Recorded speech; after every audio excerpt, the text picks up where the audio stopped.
ډېره مننه ستاسو لومړۍ پوښتنه چې تراب صاحب سره د کله لیدلي نو تراب صاحب سره موږ هر وخت کتلي یعنې هفته مخکې مو سره لیدلي او لکه په هفته کې یو ځل ورسره خامخا مخ شوي باقي د تراب صاحب ژوند چې و د غیرت ژوند و هغه داسې چې د غیرت ژوند و چې هغسې ډېرو کمو خلکو داسې ژوند تېر کړو چې مطلب نیغ په نیغه مستقیما یو ځای له ګوته چا په پټه نه شو نیولی خو تراب صاحب هغه د رکونو له په ښکاره ګوته ونیول تراب صاحب د شعر نه مخکې پښتانه چې وو هغه بیخي وده د خپلو حقونو نه نه خبر خپل حقوق او درکونه هغه یې نه شو درک کولی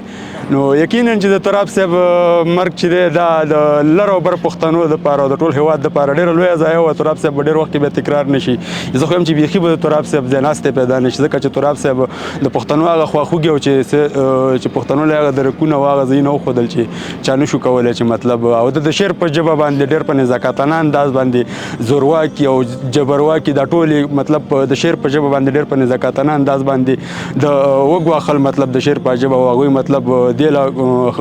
مجبوره کړه چې خپل ګریوان کې سر ښکته کړي او نو تراب صاحب مرګ واقعا چې د لر او بر پښتنو دپاره لویه ضایعه وه